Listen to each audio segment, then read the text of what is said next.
Welcome back, everybody. Welcome back to the Canyon. Welcome back to what is, oh, pardon me, sir. What is, I guess, the closing of a circle? We're closing a circle. We had an experience, friends and neighbors, some short time ago. This arrived on the bench, and as soon as we put up the video for it, people were like, oh, I'm enjoying this. There was a box that also arrived with it at the same time. This is, of course, the Yikong YK4107. It is now fitted with J-Concepts tusks on some of my favorite... These were some of my favorite Hotstorm wheels. They became very difficult to find. You can pretty much only find them on AliExpress now. The solitary drawback being that they have a fixed offset. They turned this into a wide boy. And we made two important changes. Wheel and tire, and right under here, that is a legacy, what I call the Legacy Fusion 1800. Before the advent of the Fusion Pro, we had a 1200 and an 1800, and they came in a longer can. I'll mention it before I forget it. This is the absolute longest motor that you can fit in here. It just clears the axle under full compression. Like, it almost hits the axle. I would also like to point out that familiarity breeds contempt. This is a very entertaining vehicle to drive, what with the cutting brake, and, you know, you can do this stuff. We can go, yeah, love it. Turn signals. I know some people don't like turn signals. That's a hot take. I like how it goes, boop, boop, boop. I like the little things. And then, ladies and gentlemen, you have to open it up and you have to work on it. To remove the motor that was affixed previously, I think you can probably see better this way. To remove the motor that was affixed previously, right in there, just give me a guess. How many screws do you think you have to remove? It's more than that. It's more than that. The chassis, and I did not notice this because I wasn't particularly looking for it, is effectively twin vertical plate, but it's also made of plastic, which I don't think is, in grand terms, ultimately a failing, honestly. I have a little bottle of repair fluid right here, should you get a crack in it. Plastic chassis have been around for a long, long time, and it's braced. The brace, that brace is a structural member in a lot of ways. And from looking at what I had to disassemble to get to the gearbox, I believe the battery tray is actually a structural member. Like it's part of this. It really is. That brace, when you remove that, you have to take out 3 screws and a 4th there. The whole thing lifts out. You can kind of watch it kind of relaxes down. Then to get to the gearbox, you have to take out 3 screws from underneath. You have to detach both drive shafts. To detach the drive shafts, you have to remove the battery tray. They are inaccessible otherwise. They're completely under the skid. So you remove those 3, you remove the top 4, you can then rock the gearbox a little bit. Disconnect the drive shafts, you can rock it further. May he who is the power above you have mercy on your eternal soul if you should accidentally pop off the little ball stud that attaches the 2-speed to the gearbox. Because then you're going to have to perform some sort of wicked incantation and or magics. That's the magics with the KS at the end of it in order to get it back on. Also, then you have to take out the 3 bolts, 1 from the front and 2 from the back, because the motor is mounted on a plate. Then you're going to have to take the 2 bolts out of the plate, swap the motor over, swap the pinion over, put the plate back on, make sure your wires are oriented correctly to the plate, put it back on, screw from the front, 2 from the back, and then you're going to leave the setting of your gear mesh to the universe. There is no sight hole, there is no way to jostle it to tell if your gear mesh is okay. What you're going to do is you're going to tighten the screws down, you're going to go like this, you're going to go, you know what? That sounds pretty good. I'm going to go with that. But you have no mechanism nor operation to actually set that gear mesh. And then what you're going to do is you're going to be foolhardy and you're going to start to look at things more closely. These 3 servos, you've got 2-speed and you've got the diff locks. They are what used to be in the olden times called a mini servo. It's not a micro. It is not a standard size. And like, look at the stack height on it. Like, if you get the idea, the notion in your head that you want to change these locker servos out, good luck, baby. Good luck. Fabrication and manufacturing are in your future, because you're going to have to make an adapter or some sort of plate, or just pull the diff lock, the whole diff lock cradle out of a TRX4 and just bolt it to the side of the chassis. Because it is this whole piece, all the whole fenders, the side skirt, it's all one piece, baby. I think actually these unbolt, but this whole part is one big piece. It is what it is. And because we've installed a Hobbywing product, someone said that they wanted to get a look at how the cutting brake works. There's how the cutting brake works. It's like the old throttle brake on a Nitro. It's a single arm, and it can lock one or the other. That's how it does. That's how it do. Let's undo the locker. We'll do both of those.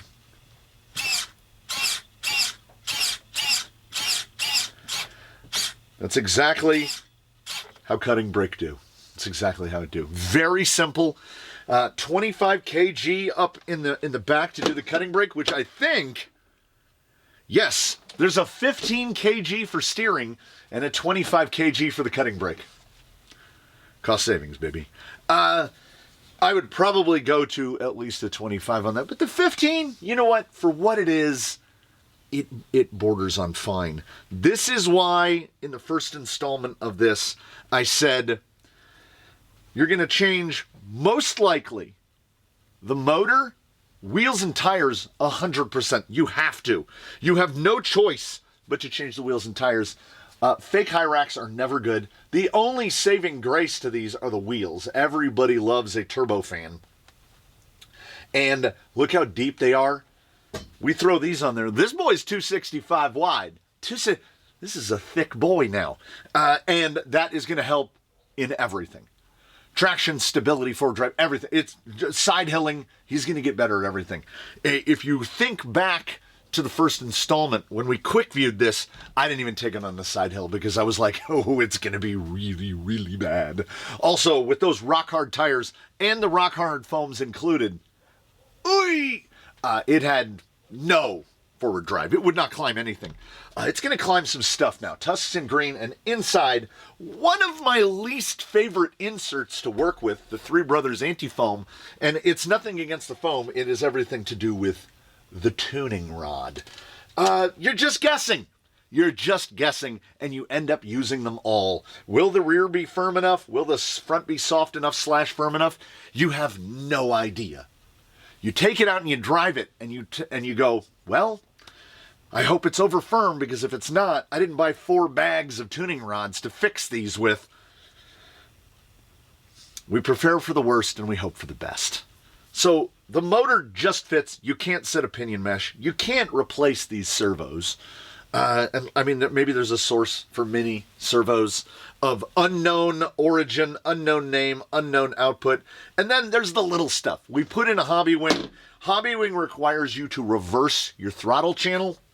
So as such, when you go forward, your brake lights come on. Then if you go into reverse, nothing happens. And then if you go to reverse to forward, brake lights. And then if you double tap forward, you can make your reverse lights come on. And they'll keep coming on until you go into reverse and then back into forward, and now your brake lights come on. So maybe best to just leave your lights on all the time. And then, if you go into reverse and then into forward, you can't tell that anything's going on. That's a thing. There was a wire. There was one little wire on the side of the lighting module. I had it right before. There's a wire coming out of the side of the lighting module. This little guy right here. And he was attached to a wire. This little guy right here. He was attached to a wire that came off of the 1060 ESC. I should have just grabbed it. So out of the 1060 is this, with this right here. I don't know what that does. I don't know what that does. You would think that there'd be one for the blinker, but I guess it just goes directly off because all the plugs are in the receiver. Someone had asked in a comment, could you hook this up to an ME8B or similar 8 or 10 channel radio like a Dumbo DDF or something? And my answer to that is no. There are 1, 2, 3, 4, 5, 6, 7. 1, 2, 3, 4, 5, 6. There's like 14, 15 ports on this receiver, and then they all feed into this lighting module, which there's a lot going on. If you want to retain the lighting functionality, you and this guy are kind of hanging out. There's not a lot you can do unless you want to start throwing money at it. You want to add your own some aftermarket light controller, which these lights may or may not work with. Do you see what I'm saying? This is not a vehicle to go at with the upgrade bat, to just start throwing upgrades at it, because it is what it is. It's fun. Cutting brake is cool. The patrol body looks great. You have to take into account what it is, though. I have told people actively, I don't even bother to do the thumb screw. Thankfully, it's just a 4mm bolt. I just go straight to the 3mm because they've placed it so close to the bumper, you can't really get your fingers in there to get it tight enough to actually hold the thing in place. We're going to pull off one wheel because I had to change all of the hardware on the back of these wheels. Your results may obviously vary. I had to change out all the hardware on the backs of the wheels to clear the cutting brakes. And then the rear wheel is exactly like the front. There are 2 4mm washers on here to space the wheel out 2mm. I had to space those out 2mm, otherwise the screws hit the caliper for the cutting brake. These are the add-on knuckle weights from Yikong. You cut open the bag, you pull out the stock hardware. It is 3 M3x14 screws holding the portal box together. You cut open the little bag that includes the hardware to attach the knuckle weight, and it has 14mm screws in it. Despite the fact that the tabs, the little flanges, you can see if we turn, see the little flange on the weight? The flange on the weight is 5mm thick. That means that when you put the 14mm screw back in, it's I was going to say barely. Let's be honest about it. I don't even know if it's going into the other half. It's going about 4mm into the other side. It needs 18s. Why did it not come with 18s? I don't know. I didn't put it in a box. So as soon as you start to take away Yikong things and put in your things, you're going to have some problems. It's going to fight you. It's going to fight you just a little bit. I don't think that this thing, in its DNA and its nature, is a rock crawler. This is a trail truck. Someone in the comments said, just start piling stuff up on the roof. I agree. Get your scale accessories and just start slamming them onto the roof. Because of the plastic chassis and the entirety of it under there being plastic fantastic, it's not very heavy. These hot storms are. And then we've put in Three Brothers with tuning rods so the weight goes up even more. These, well, why speculate? Why speculate? We'll pull this off so you can see the why the cutting brake doesn't clear. That caliper, that caliper's pretty big, and it's right out there. And the hex is, of course, part of the system. So I don't know how I make no guarantees as to how easy it would be to change those hexes to a hex that's about 2mm thicker. I can't say. We're going to go down to everybody's favorite unit, the gram. The stock wheels weigh dead 100 grams wheel tire insert. These big horses, let's get the nut out of there, 250. So I like a nice round even number. If my math checks out, that's 150 additional grams per corner, plus the knuckle weights added to the front. That's 600 grams, my friends, 600 grams rotating, yes, but also 600 grams unsprung. And this particular rim made the vehicle, it has to be 30 millimeters wider on the track. 265. We're going to have some stability. We're going to have some forward drive. We're going to have the FOC of a Fusion. My list of changes that would apply to this vehicle beyond this point would probably be to change the steering servo. 15 kg is going to... We're probably going to notice 15 kg in both speed and torque trying to move. So a pair are 500 and a pair used to be 200. We're talking about 100. Is that 150%? 150% more weight that it's trying to sling around. We're going to see how that goes. We're also going to see how the cutting brake manages both the weight and the torque of a Fusion. Will the Fusion just be able to outright overwhelm what the cutting brake can do? I don't know. No, it looks pretty good. Looks pretty good. I don't think we've taken any of the fun out of it. I think we've just introduced a bit more capability to it. And if anything, I mean, it's definitely brought some stuff to my attention that I'd go, huh. As of this moment inside, before we take it outside, I still do regard it as a direct alternative to the FCX 10K5. They're priced about the same. I prefer the Nissan Patrol body because I kind of like a Cherokee, but I'm not crazy about it. The front end, if that doesn't sell you, then go buy a K5. It's pretty simple. So we've added tusks and a Fusion, which is kind of the Canyon formula, really. Tusks and a Fusion, you can't go wrong. Let's take it out, see how it do. And we'll see if it's the last time it's here. I don't know. It might run again. You don't know. We don't know until we know. All right. Full disclosure, I'm not going to lie. Did it take 4 or 5 times as long to drive from shop to course? About 4 to 5 times longer than it usually does? Yeah. It's super fun. You unlock the diffs. You put it in high gear. You just get stupid. You just go mashing around. You throw the cutting brakes on and you just start doing little figure eights. It's great. It's great. You know what? It's got tusks on it. So it's also, make sure we're locked. Yes. Should be able to do this now too. Tusk, tusk, tusk, tusk, tusk, tusk. Yeah.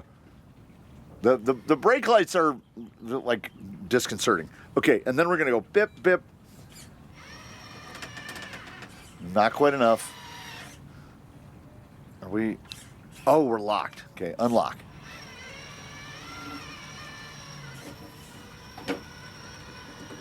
Yeah, the cutting brake, really, okay.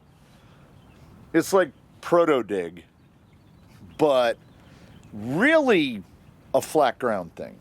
Like you get out on the rock where there's too much bound up on that tire. I'm fully unlocked right now, as you can tell. I don't know. If you're in it for the scale experience, maybe, you know.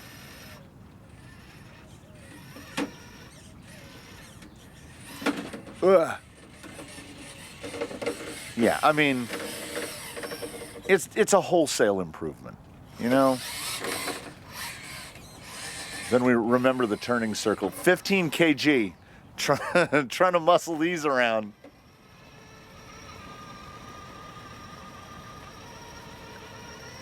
A little more. Yeah. Yeah, it's pretty good. It's pretty good. I had a worry, you know. I was like, is that weight gonna take away from the fun of just the hoon? No, it doesn't, thankfully. Now, what I will say, yeah, buddy. Okay, yep, all right. You know what? I don't know. It kind of might be perfect. Would I like more steering? Sure. Would I change anything else? I don't think that I would. It has this like, you gotta give it some beans to make it go. The tusks are being exceptionally cooperative with this. It kind of binds up and it slides around, and you can't quite pick the exact line that you want. Okay, let's see if I can cutting brake my way out of this. So we'll leave the front locked. We'll unlock the rear. We'll cutting brake both. Let's see.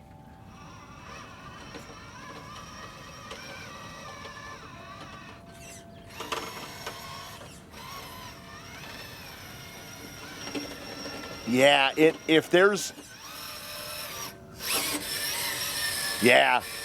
enough grip, the fusion does overwhelm the ability of the cutting brake a little bit. Now, the cutting brake and the steering, the only problems that I'm having with this vehicle, I don't have an overwhelming, I don't have dissent about the plastic chassis, about the annoyingness to get to the pinion.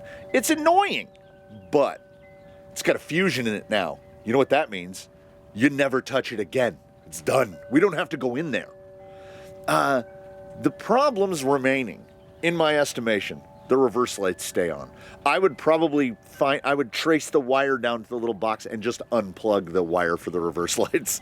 I don't need reverse lights. I would unplug those. They do kind of bother me when they come on when moving forward. It bothers me. Oh, and if you go really low throttle, they turn off. It doesn't know what to make of it, is what it is. The problems remaining, it doesn't have enough force to the steering, and now with the Fusion, it doesn't have enough force for the drag brake. Luckily, Amazon is a thing. You get a couple blue cases, man. You get $50 worth of blue cases, either 35s or 45s. You put one in the front, you put one in the back. Bob is your uncle. You're done. You don't need to do anything else. You put some nice tires, the wheel of your choice. Like, watch. That's like 10% of steering. Then we give it some throttle. Oh, and we'll turn a little more. The tires, the weight out there now is bullying that servo around. I would honestly leave the little steering damper thing they have on there. It kind of adds to that scale aspect. This is fun. It retains all of the fun that it had when it was stock. For an expenditure of, let's say, let's see, can we self-right? Get it? Yeah, buddy. Let's call it, there may be $200. Well, let's call it $200. I mean, a Fusion SE 1800 now costs you $80. And then a set of Tusks, I forgot to take into account 3 bros. Now, we're going to disregard the insert because you can run whatever you want, right? Let's see if we can we, yeah.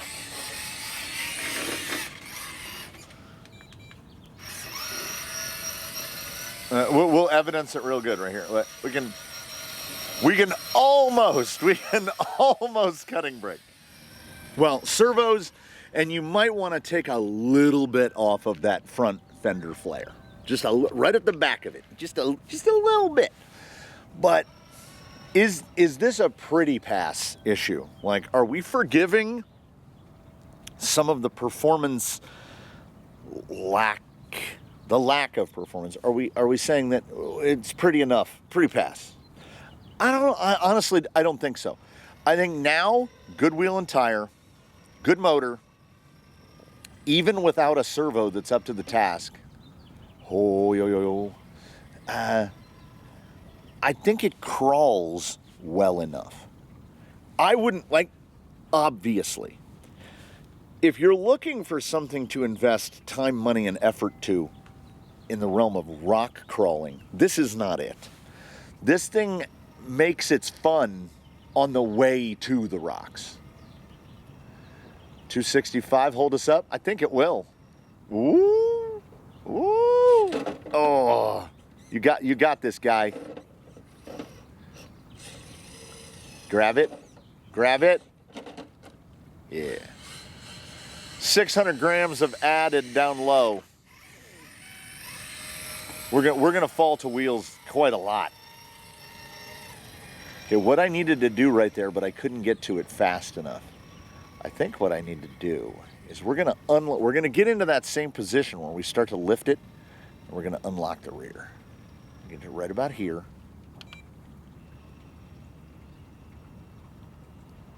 So now we're not overdriving, are we not?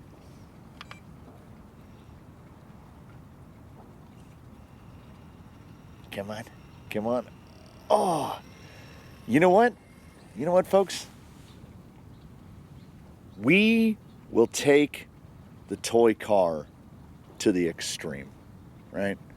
Around her, we call it the crawler's paradox, where what you do over time is you keep performance modifying, you keep adding stuff until skill set becomes less important. Like, you don't need to work as hard because the vehicle's doing a lot of it for you. This hits a real sweet spot, because without the ability to unlock those diffs, this combination of tire, insert, wheel, vehicle, everything, the entirety, it doesn't make that transition without the ability. I had to unlock both to get through. If you can crawl that line, if you can get up over that little hump, figuratively and literally, with both diffs unlocked, you know what you're doing? You're doing okay. Is the radio an outright ergonomic winner? Don't be ridiculous. Don't be ridiculous. I prefer that 11-channel Fly Sky, both in terms of button placement, the feel of it, etc. Then we acknowledge.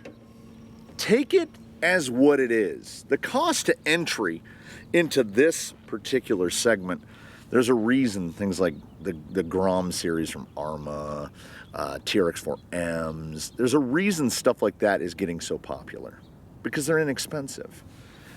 I don't like small scale stuff, so it doesn't apply to me. But we're looking at around the $300 mark for this, and I think you get more than your money's worth. Like, this is more, even with the 1060 that was in it, even with the 32 turn 550, the Silcan, with this G&M Racing, which I've been told is a Dumbo RC, even with this radio, this is closer to what an RTR should be. The tires were a damn shame. They really held this thing back. And I mean really held it back. I wouldn't have dreamed of bringing it over here because it was not going to be able to do it. I think we can go right over the top here. Come on, get it. Oh, no, we're pivoting. That's not a good place to fall down, dude. There you go. Put some scale accessories on it. I would say change both servos. Personally, I would change the cutting brake servo and the steering servo, like a 45 and a 35, or a 45 and a 45, or a 35 and a 35, a pair of blue cases. Try to keep its water-resistant nature intact. Zoink! And just take this thing out and just have a good time. Like, you didn't think I'd be able to. You didn't think I'd cut that pivot, did you?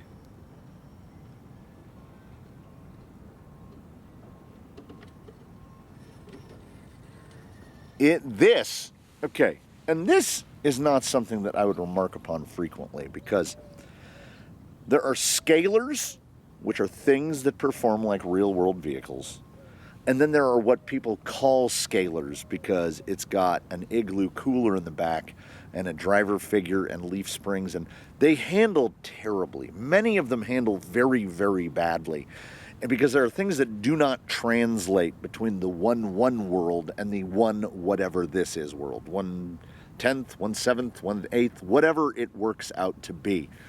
This thing is and I know this is a misappropriation of this term, lizard-like in its scaliness. This is the scaliest thing that I've ever driven. It bobs and weaves more so than the FCX10. Although The K5 with the Batrazi precipice on it is close. But I think the edge goes to this. And I think the edge goes to this because the body is not that heavy. The chassis is not that heavy. We hit some sort of accidental sweet spot between sprung and unsprung. This is not an outright performer. This is super fun to drive. It's super, super fun to drive. Like, watch it just wobble all over the place. And the decisions that were made at the factory, or by the manufacturer, or by the designer, or the engineer, or whoever was involved, the bumper, the approach and departure are not maxed out, but they're good enough that you don't go, ugh, God, I'm bashing the bumper into everything. Ugh, gosh, I'm getting the bumper stuck on everything. I'm getting the diff stuck on everything. This is good. Again, we made no changes at all to the suspension. Haven't touched it.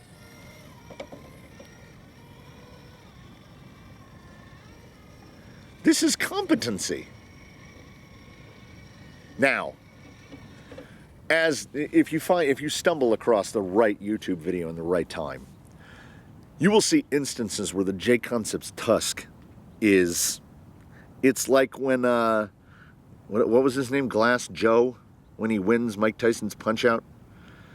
The Tusk punches so high, far above its weight, that if you put it on something incapable, you can really see the power of a tire.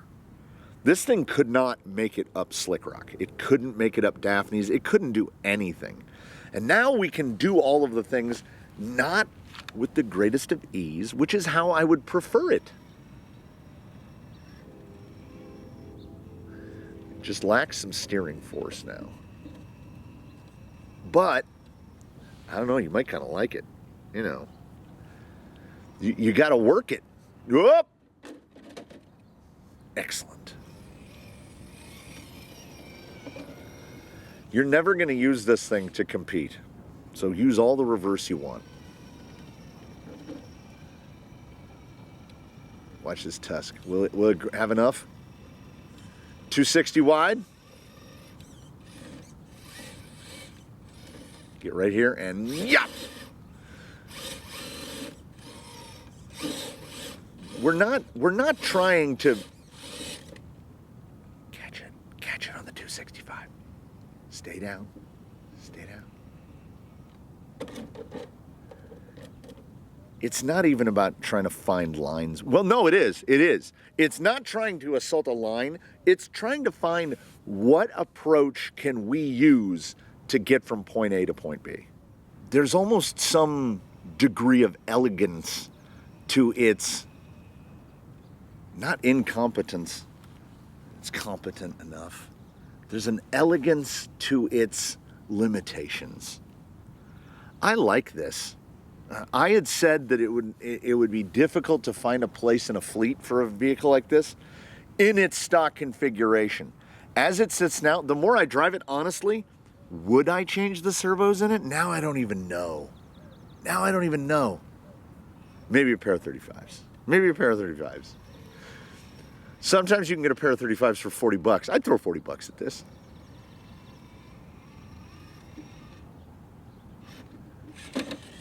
Woo!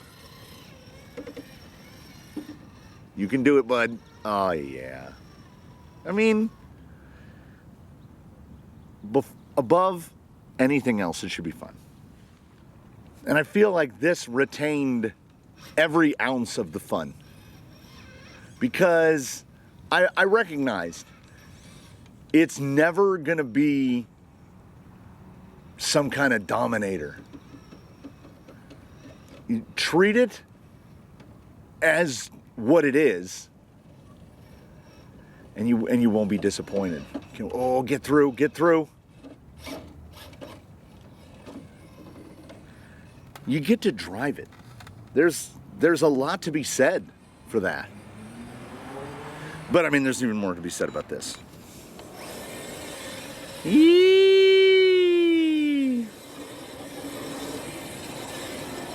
Just throwing some 8s.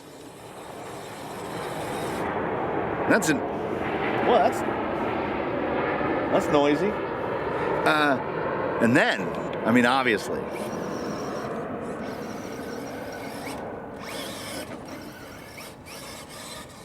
Whee! So dumb. It's so good though. This is what I was doing most of the way out here. So if you can do this reliably, oh, that front fender ate that tire, and then we lock them back up. Good split between first and second. Can we get through? I'm pretty far from this gate. There we go. Right over the top of the gate. That's how we do it.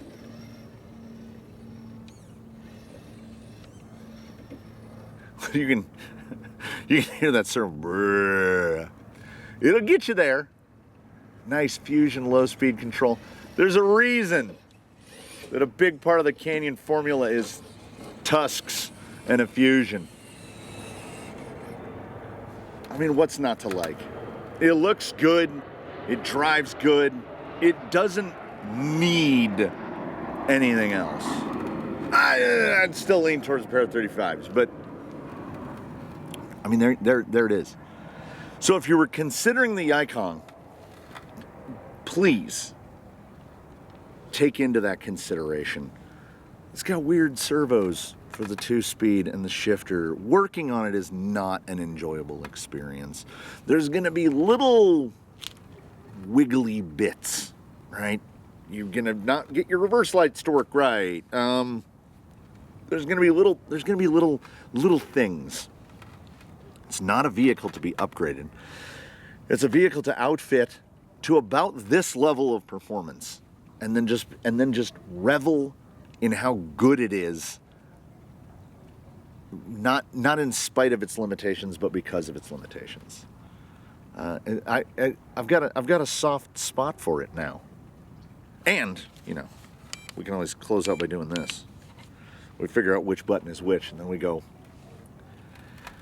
Please do offer up any questions, comments, or concerns in the comments section below. Tune in for whatever we happen to have next, and in between now and then, one and all, please do your very best to have a good one, everybody. We'll see you again here from the canyon.